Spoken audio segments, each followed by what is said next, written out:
How's it going, everybody? Bryan Alvarez and Dave Meltzer here on Wrestling Observer Radio. It is December 19th, 2011, here at figure4online.com/wrestlingobserver.com.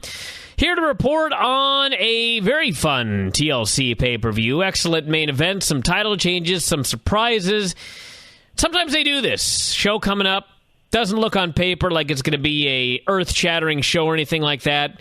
I don't want to say a lame duck show, but it is the end of the year, and obviously Royal Rumble is the next big show. But for those that spent money on this show, you got your money's worth, I think. And fun time was had by all. Not the best show of all time, but some good stuff here. Dave, what'd you think? I thought the first three matches were good, and the main event was excellent. And in between, the other stuff was, pretty bad. I thought like the mid card, it was pretty bad mid card, but some good stuff. I thought there was only really one great match, but the main event delivered and everything. So I don't know what else to say really about it. Well, let's write it down here. The opener was Ziggler and Zack Ryder, and in fact, Zack Ryder beat him for the title. And he beat him clean with his finish. No wacky, weird finish or anything like that. In fact, Vicky tried to interfere at one point and got booted out. And Zack was working very hard. Ziggler was working like crazy. And the crowd was super into it. And they did a bunch of near falls at the end, kicked out of a bunch of stuff. And finally, Ziggler got the win. The place went nuts. They showed a shot of Zack's dad in the audience looking like he was about to have a heart attack. I thought this is probably the best match of Zack Ryder's career. So quite a way to win the title, and great opener on the show. Yeah, I wouldn't go that far. I thought that he had better matches with Christian on ECW, at least one that I can recall. But it was really good. It was one of the better matches that he's had in WWE. But Ziggler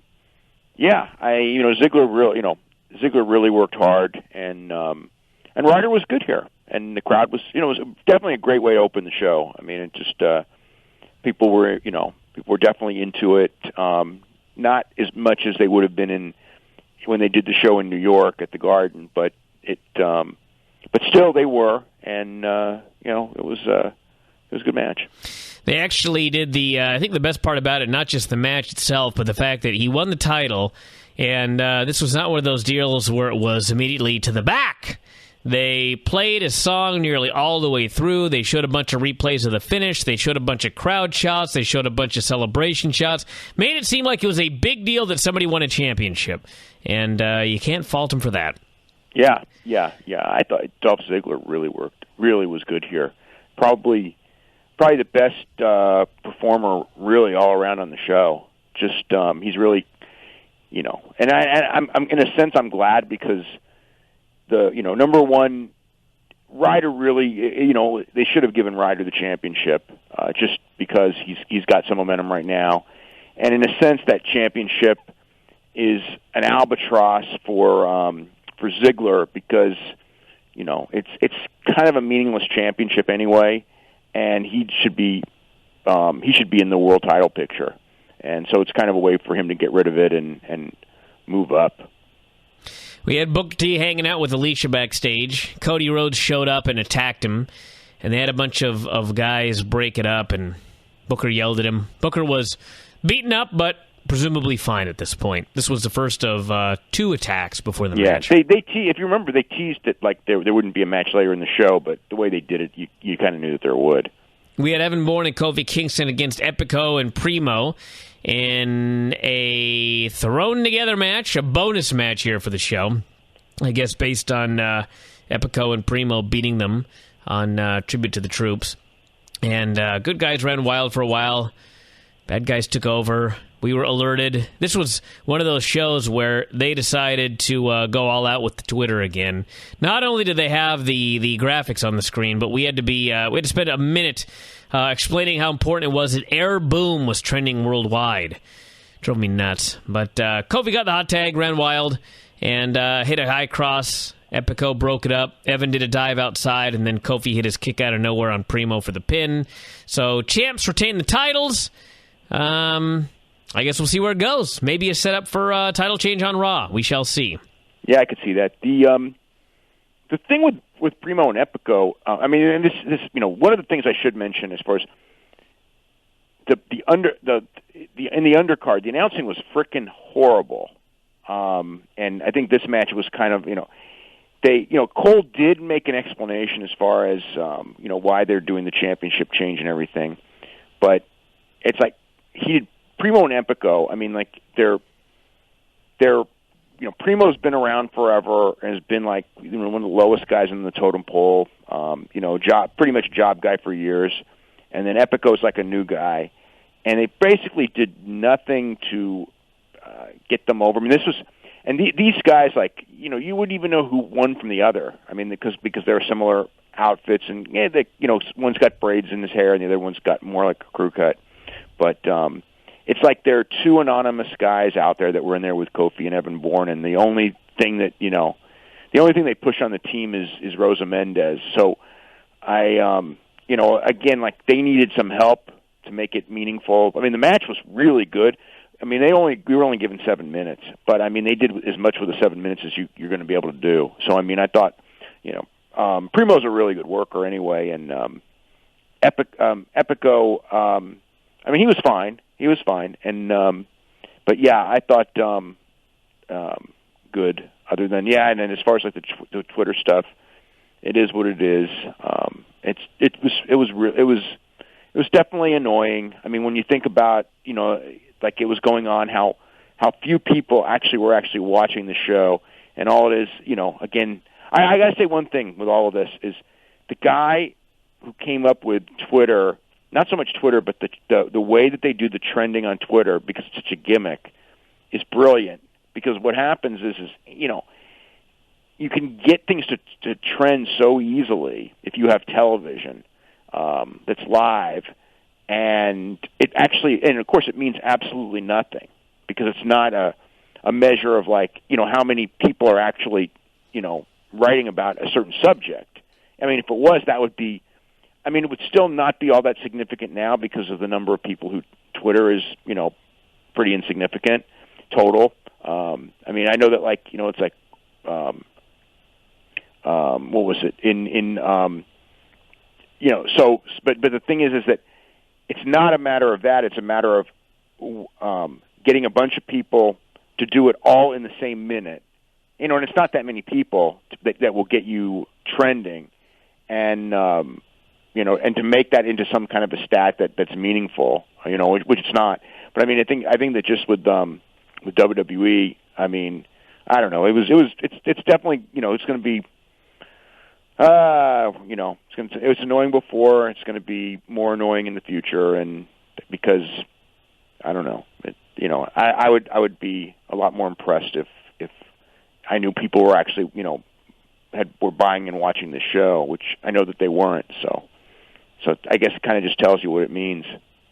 I do want to say one positive about the announcing. As horrible as the announcing was, Michael Cole tonight had a moment where we'll get to the Triple H match with Nash here in a moment, but the finish of the match, Hunter went to give Nash a pedigree.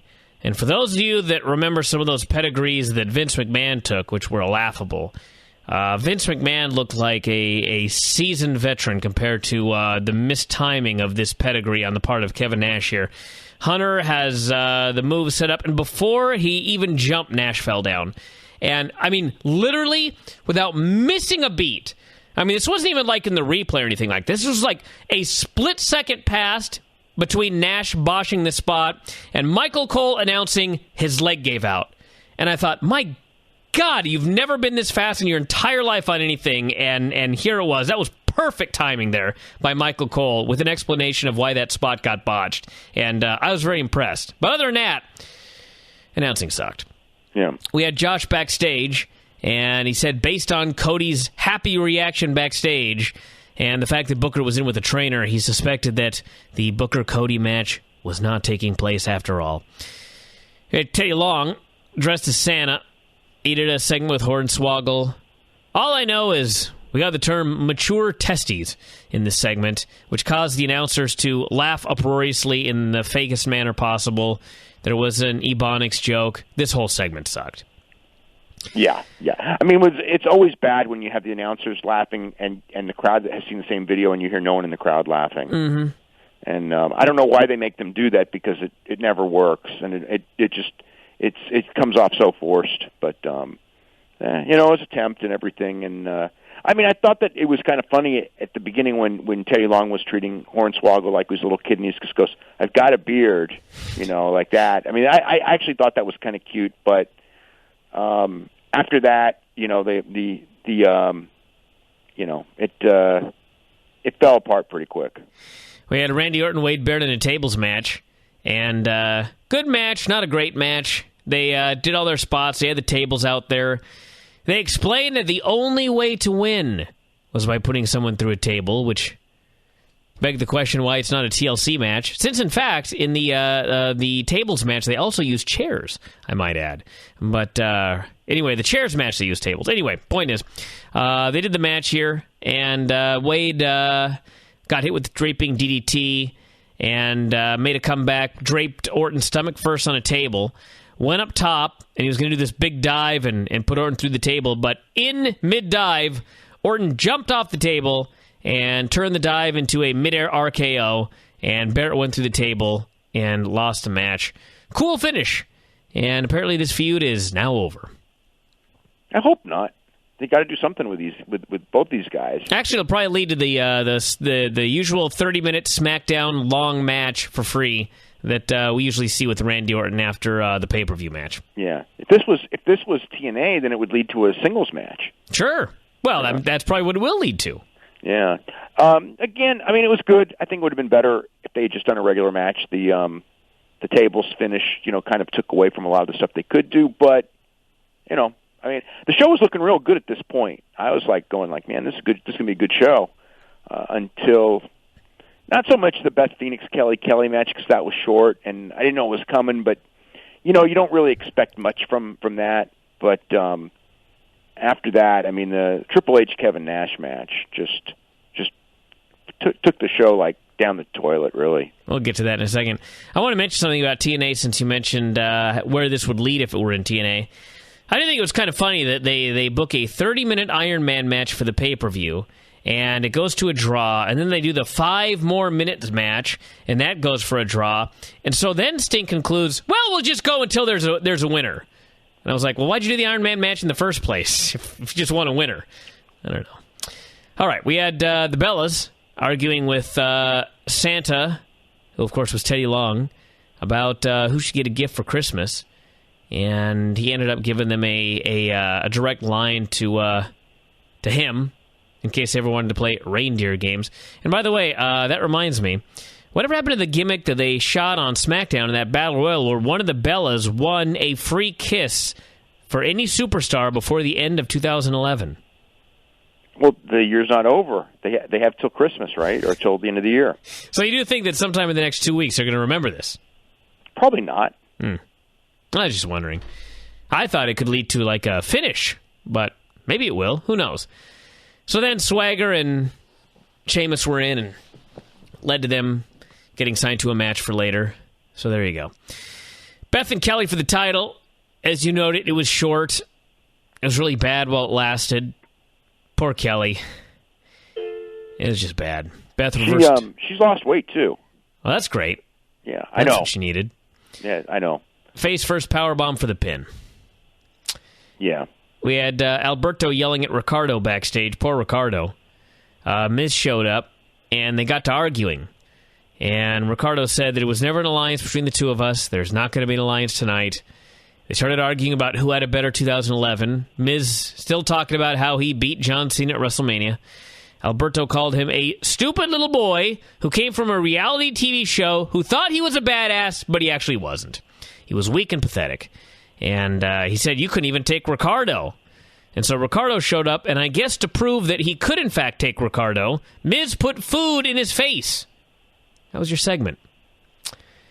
We had Booker T coming out and attacked by Cody a second time. So this fella, Cody, just would not quit. And then we had your match. Triple H and Kevin Nash. Sledgehammer hanging from the ceiling. And how can I say this? did a lot of smoke and mirrors. They tried to put together a match that would, I guess, play to what few strengths they may have at this point.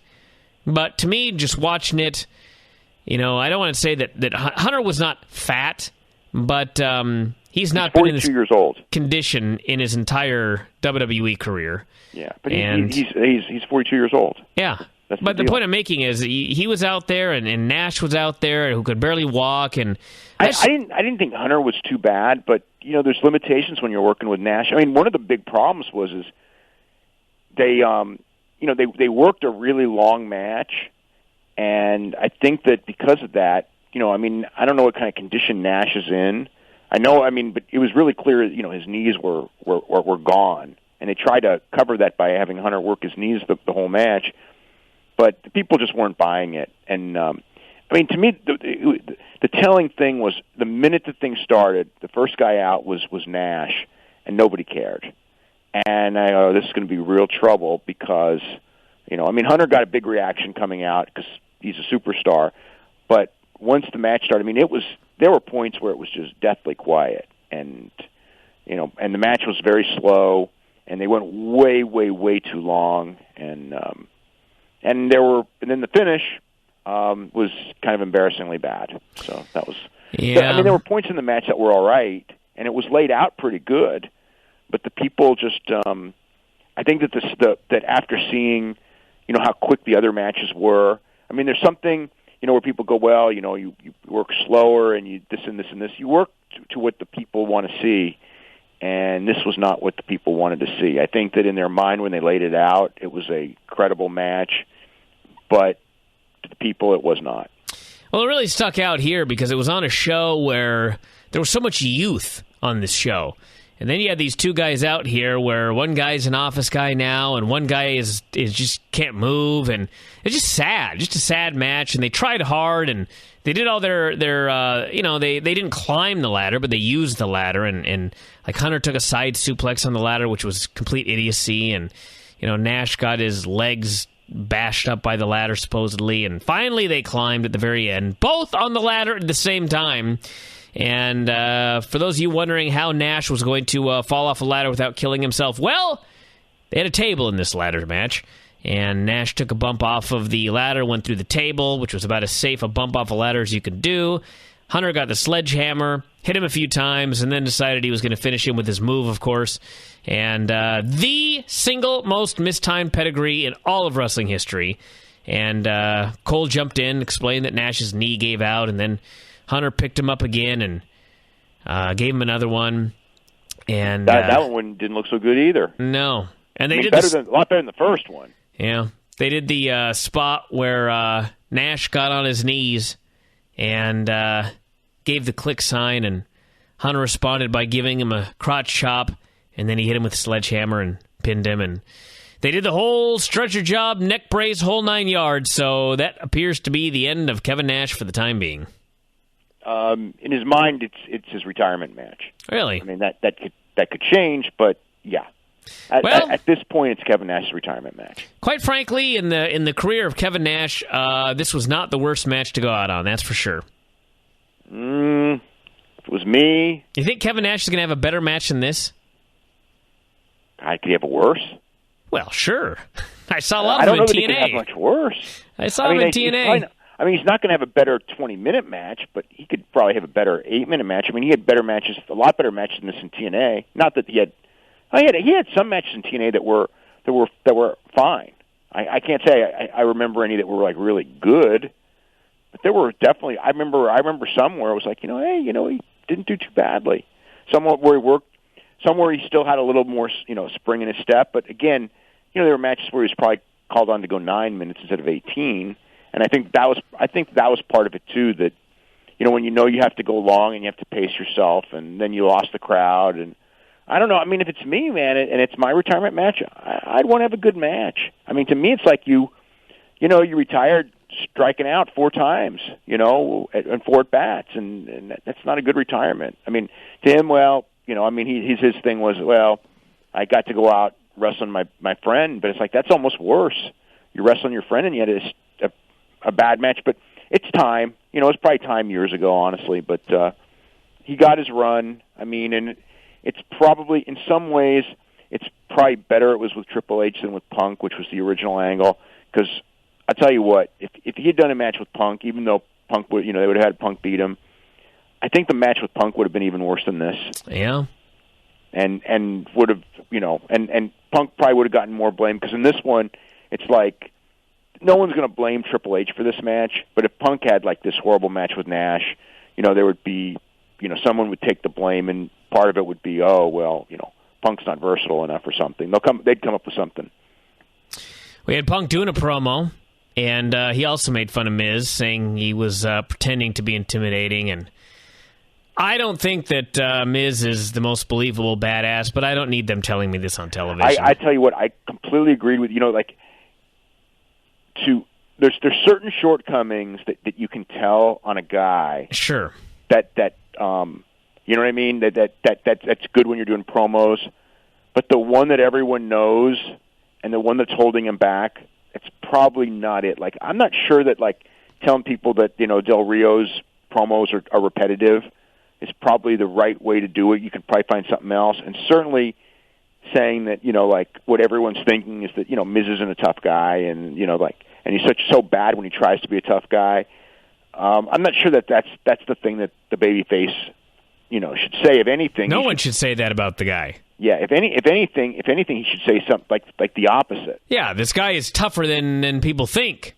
Yeah, I've been in the ring with him. He's but he, I mean, I don't know that Punk's character can be the one to say that either. But yeah, I was thinking the same thing you were. It's like, okay, I know that's true, but I'm not sure that's what I need to be, that they need to be advertising, especially when, let's face it, the guys, they don't have a whole bunch of heels. Like, if he was like a mid-card heel, it'd be pretty good. Like when Rock did it with Billy Gunn, I mean, it was one thing because Billy Gunn was hardly going to be the main event heel.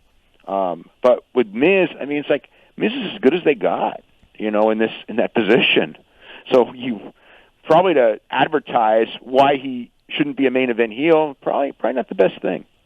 So he's also, Punk is upset that Laurinaitis stole a Slammy, and Laurinaitis, who is growing on me by the week, walks up and he says, "Well, I mailed your Slammy to you, but it is the holiday season, so the mail takes longer to arrive." I actually liked it. That was pretty funny. That was awesome. Yeah, that was good. So he said Punk should be more concerned about the title match tonight, and he said, "I'm going to be the bigger man tonight. After all, I'm taller than you." Then he wished him Merry Christmas, and off he went. This was amazing. We had Jack Swagger and Sheamus. Sheamus won a SmackDown TV match with a Brogue Kick. I wasn't even as good as a SmackDown TV match. That's probably true. I felt bad for these two because, the thing is like, again, I guess probably that they got thrown out there because Mark Henry and Big Show couldn't really do a match, so they had to fill time. And I guess that they're two guys that you would reliably go like, okay, we can fill time with them. But the people didn't want to see it at that point. When it's that late in the show and they didn't want to see it. And there was nothing wrong with the match, but there was no crowd heat. And it was, for those two guys, I just thought it was well below what I would expect. I mean, Sheamus usually has good matches, so does Swagger, and this wasn't a good match. So that led us to Big Show doing a very excited promo about tonight, which led to their match for the world title. Henry is hurting. They couldn't have much of a match. Ended up with Big Show hitting the knockout punch. Henry had been working over his hand with the chairs. This was a chairs match. And ended up getting hit with the knockout punch. Big Show sold his hand, but then shot the half and got the pin. So Big Show, your new world heavyweight champion. And suddenly, fans, I mean, first off, Mark Henry attacked him afterwards and hit him with a chair and then DDT'd him onto chairs. And then the fans were chanting for Daniel Bryan. And sure enough, his music hit. He ran out. He cashed in the briefcase, made the cover. 1, 2, 3. Brand new world heavyweight champion.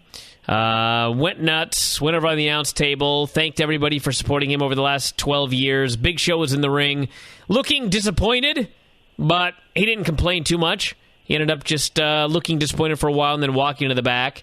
and Mark Henry disappeared to the back, so Daniel Bryan got to celebrate the whole time. There's a picture online of Daniel Bryan and CM Punk as champions of the world in WWE, which was quite the photo. But Daniel Bryan's your champion. Mark Henry's probably out for a little while. And I guess based on the fact that they did the switch to Big Show and then Daniel Bryan took it from Big Show, I would not be surprised if Daniel Bryan is turning heel here soon. It's possible, yeah. I don't know that I would do that right now, but I mean, there is a way to do it, right? There is a way to do it, but I mean, the problem is, I mean, the winning the Money in the Bank thing, I mean, that was inevitable, and he was going to win the title because if he didn't, it would have been really bad for him to be the first one to not do it. He didn't have the right personality to fail. And it was cool that he rubbed it in Cole's face and everything, but at the same time, it felt, it just like hit me when he won it. It was like, the odds are this is going to be like a Jack Swagger championship, and then at the end it's like, does it really matter? And it almost like the championship is so weakened, but the people, I mean, it is something, and it is in a sense a sign that he made it in WWE, because they, with the exception of Swagger and one or two others, they usually don't give the title to someone who's a failure there. It's not necessarily. I don't know that I can necessarily believe him as a world champion at this point, but the thing is at his age and everything, and how long he's probably going to be there in the company, that he'll probably be at a certain level of a certain level where he'll be doing all right most of the time. We had Cody Rhodes versus Booker T for the Intercontinental Championship, and it wasn't a long match. It was not a great match, but there's some things that Booker T does that, every 6 months or so, Booker T doing a short program with somebody and just getting in the ring and working with him. Not the worst idea in the world. And he hit a spin-a-rooney. He went for the axe kick. He missed. Cody hit his kick off the ropes. Booker kicked out. Story was that Booker had been beaten so many times earlier in the show that his equilibrium was off, so he actually did his own spin-a-rooney and got dizzy, which led to the kick. But he kicked out of it and then ended up with Cody hitting a second one and getting the pin. Booker shouldn't be wrestling all the time, but here and there in the ring, I don't mind it at all. Yeah, I don't know that he's going to be. I don't know that he's going to be doing much wrestling at this point, but he was fine here. I mean, as far as he's in shape, he can do. He can reasonably do what he needs to do in a match, and I think the program probably helped Cody Rhodes anyway. Mm-hmm. It's kind of like something for him to do that. Probably more beneficial than working with someone else on the roster at this point. And, he gets to win and everything like that. And Rhodes is doing real well right now. So, yeah. And finally, we had CM Punk, Alberto Del Rio, and Miz for the WWE title. And despite his issues earlier, Ricardo came out to do ring introductions.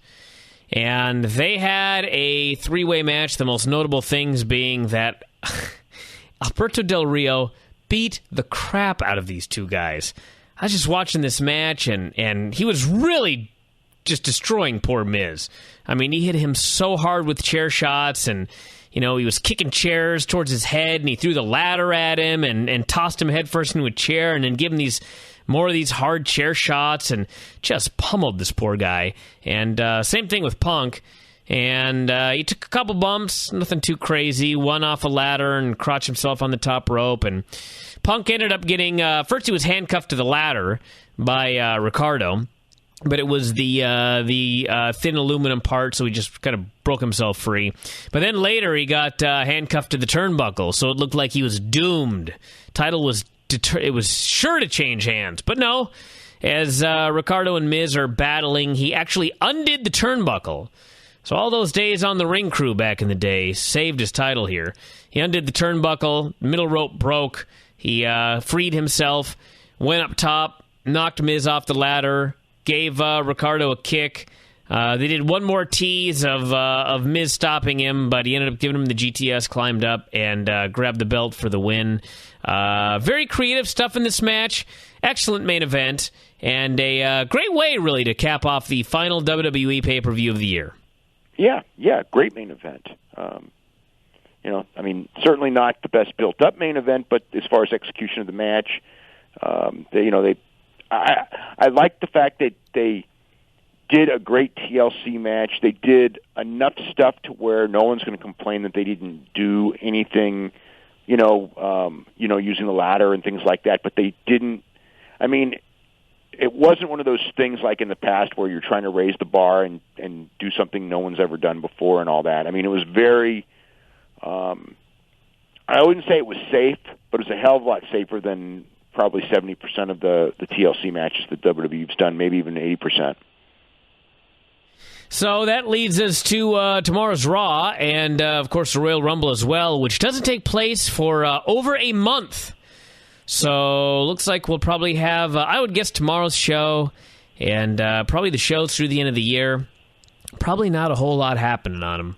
And usually, no matter how many weeks in between pay-per-views, they really don't start to build up the show until the final 3 weeks. So anyway, that's what everybody has to look forward to on tomorrow's show.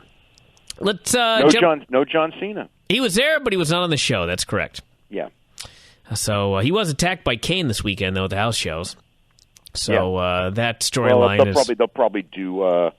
They'll probably start with John Cena and Kane tomorrow night. Yeah. All right, mailbag here. This person says, why did Owen beat Goldust for the European title and not Hunter on Raw in 1998? Was that just Hunter not doing the job even though he ended up winning it back? And how does a guy like that end up running developmental even if he did marry the boss's daughter? There's a lot of stuff that he did when he was younger that now, if someone did that now, he would probably think was very unprofessional.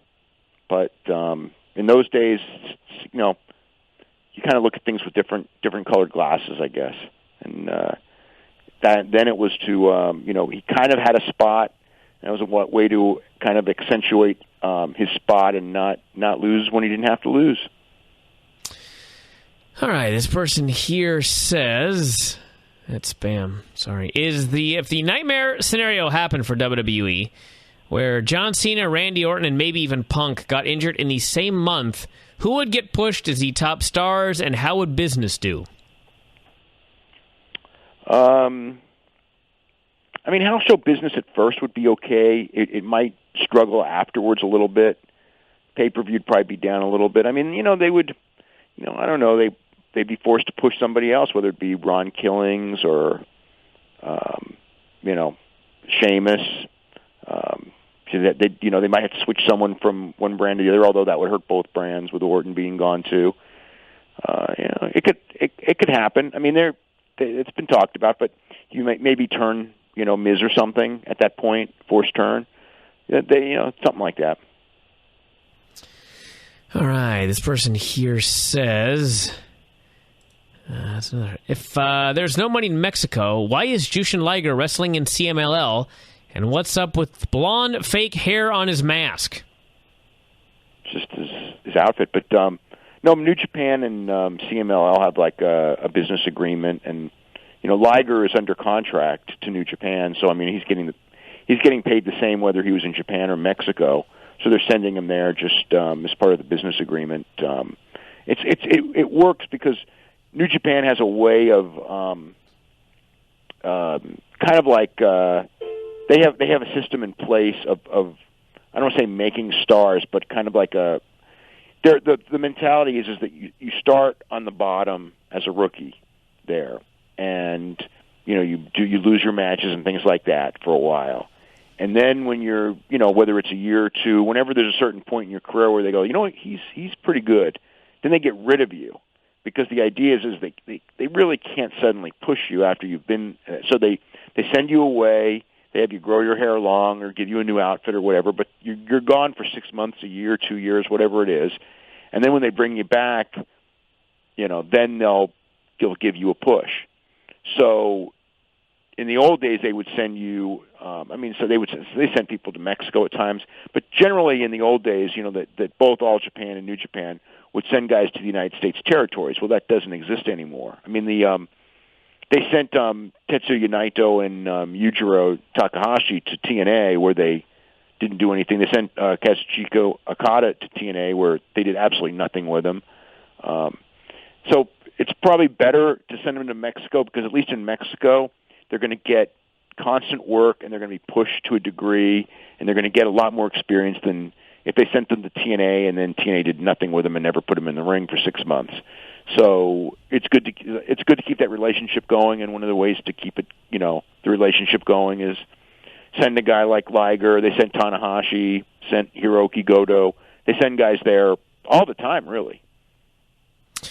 All right, this person says, I haven't heard any talk of how WWE Network will be distributed globally. Are there any plans? I haven't either. Yeah, I think everybody listen to this. I didn't know how it's going to be distributed nationally. Yeah, there's nothing right now. I mean, there are hundreds. There better be something. We're only 3.5 months away. There are hundreds of people yet to be hired still. They don't even have a head of the network. I mean, there's it's this is the reason everyone's panicking there. It's a start date, which is impossible, really. But they're going to try and make it possible. Yeah, I mean, it's going to happen. It's going to happen, but I don't know what it's going to be. And it's kind of, they've got footage. They can fill it. I know, but the thing about it is when I get emails like this, it's like, I'll tell you what, though. On the whole reality show thing. These reality shows that we're talking about. Again, we're starting 3.5 months. They need to be filmed like today. I mean, because Ultimate Fighter. The old Ultimate Fighter. Because they're not going to be doing live reality shows. Okay. Ultimate Fighter, they would film in February, and then it would start in like June or something, right? Or no, they would film January, February, March, and then they would start it in whatever. They would start. They would have the whole. They'd film their 6 weeks, and then they'd take several weeks to edit, and they would start it. So the point is that like, it's right about the time they would need to be filming these shows. And we don't even know what shows they're doing, and I haven't heard of them filming any shows. And, again, they haven't even hired someone to head the thing, and time is running low. The thing with these emails that's kind of disconcerting for WWE is that the fact that we're getting these emails, there are expectations from fans for this network.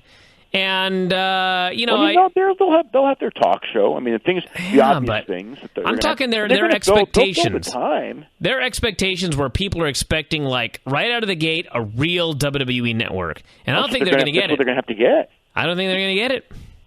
Well, they're going to have something. They have to have something. Yeah, but first impressions. I know, that's what I mean. They have to have some. It's not a deal where people are going to patiently sit there and pay their money while you're trying to build it up. Well, people aren't going to be paying for the network. I don't think they're going to try to get it on. I know that they're going to... Well, it would have to be on a tier you'd have to buy. That's not what they want. So it'll just be on Comcast? That's what they want. That's what WWE wants. They don't want people to have to pay for it, because then, how many people are going to pay for it? Probably not that many. They don't have that many fans that are going to pay extra. We've already seen that with 24/7 where almost nobody bought it. So... they may get some people, out of curiosity, but it won't be that many. Like, it's like with pay-per-views. What if they get... Yeah, but again, if we're talking about 95,000 people buying the network, that's a disaster. But hold on. If we're talking about on a sports tier, you still have to buy the sports tier. Like, they don't want to be on a sports tier. So they want to be on... basic cable? They want to be on basic cable, like on a regular channel. They're not going to... That's impossible. They may get it, they may not, but that's what they want, because... If you have people pay extra, you're limiting it again. You're greatly limiting your visibility, and they want to draw like numbers so they can sell advertising. And you're on a specialty tier, you're not going to draw any kind of numbers. All right, there are I don't even know how many. They want shows that do millions of viewers. Okay, or a million viewers. You're not going to do that on a specialty tier. Okay, but hold on a second. Let's think about this. How many times have we talked about the growth of the Hispanic population in this country? We probably talk about it all the time. All right. I guarantee there are far more Hispanics in this country than there are WWE fans. Not even close. Okay. I have to pay extra for the Spanish tier if I want to watch the CMLL shows and such. Do you? I don't. But it's not on basic cable, though. It is for me. But you've got like the extra package that includes that. No, I don't. I get We have. I mean, I have tons of Spanish channels on my basic cable. I have Galavision. I have Univision. Basic cable. Univision's on everything. Univision has better ratings than CW. I mean, so if you're on, Univision's one of those. Univision would be probably probably fourth or fifth most popular station there is. It's not on anything you pay extra for. I think we have different definitions of basic cable. Like if I got we don't. If I got basic cable, everybody gets Univision. I don't get Univision. If I just got the basic cable package through Comcast, I would not have Univision. Yes, you would. How could you not have? That's like saying you don't get CW, you don't get NBC. Everybody gets Univision. I gotta find out now for sure. I mean, Brian, Univision's one of the highest rated networks there is. That's like saying you don't get USA, maybe Univision. You don't get TBS. Everybody gets those stations. All right. Well, okay. Let's just say that you probably even get Ion. All right. Let's say Ion's a network. Like an actual... So is Univision. Univision's a network. Okay, these are real, legitimate, big-time networks. Univision's a lot more real and legitimate than Ion. I know, that's what I'm saying. These are not the WWE network. Okay, true. There's no way WWE network... I mean, Fox Sports. I get Fox Sports on my basic thing. I wouldn't get Fox Sports from Fox Sports Ohio. I would have to pay extra to get Fox Sports Ohio, but Fox Sports Bay Area, or it's Comcast Sports Bay Area, I get two of those on basic cable. Mm-hmm. And that's what they want to be, is they want to be like USA and TBS and all those. They don't want... You pay extra, then you greatly, greatly limit your universe. That means that you're greatly limiting the number of people that will watch your television shows, and, cuts down greatly on the amount of ad revenue you could get down the line. And also, if worse comes to worse, which is one of the reasons why Vince feels so necessary to have a network, is if tomorrow all of a sudden Bonnie Hammer quits USA and they send in somebody, and somebody comes in there and goes like, we can put programming on Monday night that's going to draw, maybe it won't draw a 3, but we can certainly put programming on Monday night that's going to draw a 2.5 with rerun programming of some show. It's going to give us twice the ad revenue that WWE gets, and we're still going to be number one in cable, so we don't need WWE clogging up our network with this terrible television. And they're gone, and then they have to put it on their own network, and all of a sudden you have to pay to see it. They don't want that, because then the only people who pay to see it are your hardcore fans. So no, they will probably end up on a tier. They don't want to be on a tier. That's the worst thing that they could get. Okay, I'm looking at my basic cable. I would get Univision. You're correct. But on my basic cable, I get 119 channels. Actually, not 119. It would be up to 119, and there are many channels that are skipped in here. Let's just say I get 50 channels. They actually want, of those 50 channels I would get with basic cable, they think that one of those 50 channels is going to be the WWE Network? Yeah. Well, I mean, that's one of the reasons why UFC wanted to buy G4, and WWE was trying to buy Universal HD or a channel like that, because it would already be existing, and it's a basic channel that, a lot of people... Not everyone gets those channels, but a lot... Yeah, I do not get G4. What? I definitely do not get G4 on basic cable here. Okay, I do. What was the other one? G4 and which one? Universal HD. Let me check here. See if I would even get that one. Anyway, the point is, Universal HD I would have gotten. Yeah, well, that Universal HD was the one they wanted to buy. Well, they didn't get it. Yeah, Bonnie Hammer wasn't going to let them get that one. Yeah. I was always under the impression that this would be like a deal where, you get your... On this sports tier, the WWE Network is available. Yeah, I mean, that's probably what it's going to end up being, but that's not what they want. I mean, that's very, very clear. Very clearly, you don't want to be in a situation where people have to pay extra, because you want to be in a place where you can get the maximum number of viewers, especially with WWE. I don't know. Maybe they'll get it, but I just find that preposterous, the idea that they would just be listed on basic cable at WWE Network. Yeah. I don't know. I guess we'll see. I guess we'll see. Yeah. I mean, NFL Network. I think I would have to pay extra to get an NFL Network. I definitely have to pay extra for the NFL Network. Yeah, and NBA and golf. Yeah, I know, because I don't get. Actually, I don't think I get any of those. Yeah. But somehow the NFL will be a special tier, but WWE will not. I cannot conceive of that. It's not going to happen. But the point is that that's not what they want. That's not what you would want. I'm just amazed that the idea that they would even think this is conceivable. Yeah. Again, maybe it is. I don't know. But all right, let's do one more here. Actually, this is a part of that last question. What would happen to global markets if B pay-per-view is removed to the network, but globally there isn't access to that network? They would still put them on as pay-per-views. They'll still be on pay-per-views in the U.S. Well, I guess if it's on a tiered... Well, what's the deal if it's on a tiered channel? Are they going to just still make them available as pay-per-views if you don't get that tier? I would think that you would want to do that, yeah. I wouldn't think you want to cut people off. Yeah. All right, everybody. Well, the thing is also, it's not so much that, but even at best, if they're going to say that they're going to open at 40 million homes, because NBA is probably only in 45 right now. So if they get 40, that's pretty impressive to start. But even if you're in 40 million homes, that means that there are 75 million homes that don't get you. So you would really want to be on, you would have to offer on pay-per-view because the vast majority of the country still wouldn't have access to your channel if you put it on that thing. So, yeah, I mean, it'll continue on a pay-per-view in the United States as well. I mean, it would have to. All right, everybody, we're going to wrap it up for today, but we'll be back tomorrow after Raw. We'll talk more about this, I'm sure, and all of the news for tomorrow. No Impact tapings or anything like that, right? They taped 4 shows last week. Yeah, no Impact tapings until January 9th will be the next Impact tapings. All right, so we'll be back tomorrow to talk all about that, and that's it from here. We'll talk to you again after a while.